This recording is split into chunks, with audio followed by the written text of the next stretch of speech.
नमस्कार. उद्या 17 एप्रिल 2026 चैत्र अमावस्या आहे.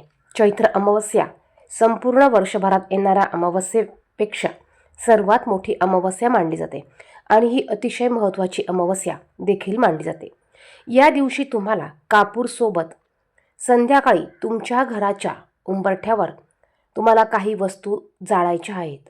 या एका साध्या प्रयोगाने तुमच्या घरातील अनेक वर्षांची गरिबी, दारिद्र्य आणि नकारात्मकता कायमची नष्ट होईल.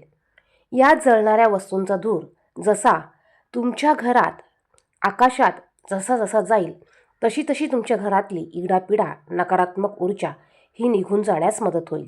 बघा, आपल्या घरात भरपूर अशा गोष्टी होतात, वाद होतात, क्लेश होतात, प्रगती होणे थांबते. पतीची असू द्या, मुलाची असू द्या, शिक्षणातली असू द्या, कामातली असू द्या, अनेक अडचणी येतात, अनेक अडथळे येतात, शत्रुपीडा असते, नजर बाधा झालेली असते. तर ह्या सर्व गोष्टी काढून टाकण्यासाठी अमावस्या तिथी अतिशय महत्त्वाची आणि पवित्र मानली जाते.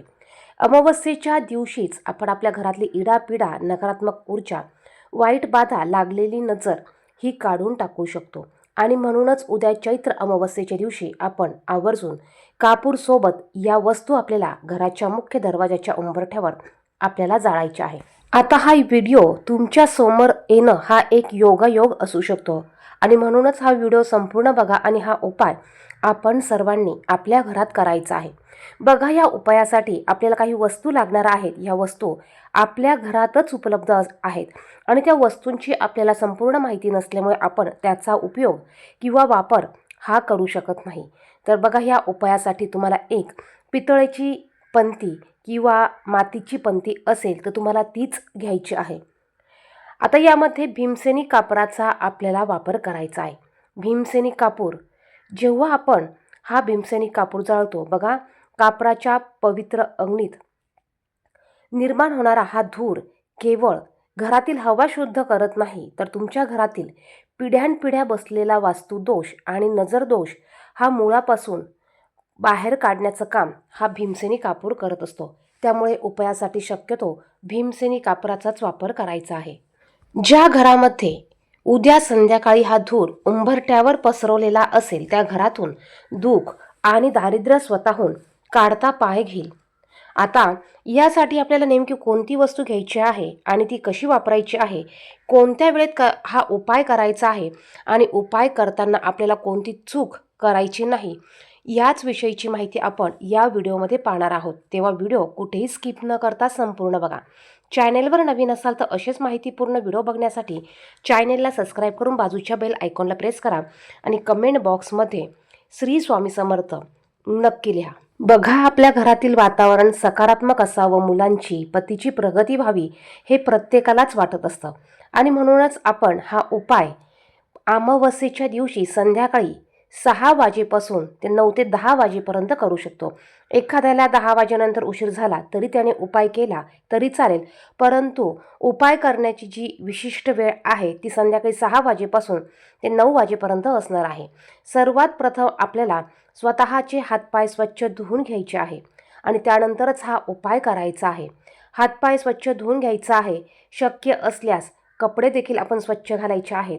मनात कुठल्याही प्रकारचा राग किंवा द्वेष न ठेवता किंवा वाईट विचार न आणता आपल्याला शुद्ध मनाने, प्रसन्न चित्ताने हा उपाय करायचा आहे.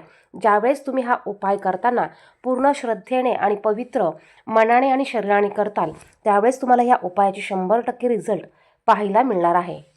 या उपायासाठी एक मातीची पंती घ्या. मोठी पंती असेल घेतली तरी चालेल. यामध्ये थोडेसे तुम्हाला तांदळाचे दाणे ठेवायचे आहे. यावर आपल्याला आपल्या घरात असलेली काळी मिरी, 5 काळी मिरीचे दाणे ठेवायचे आहे. बघा, 5 हा अंक पंचमहाभूतांचे प्रतीक आहे.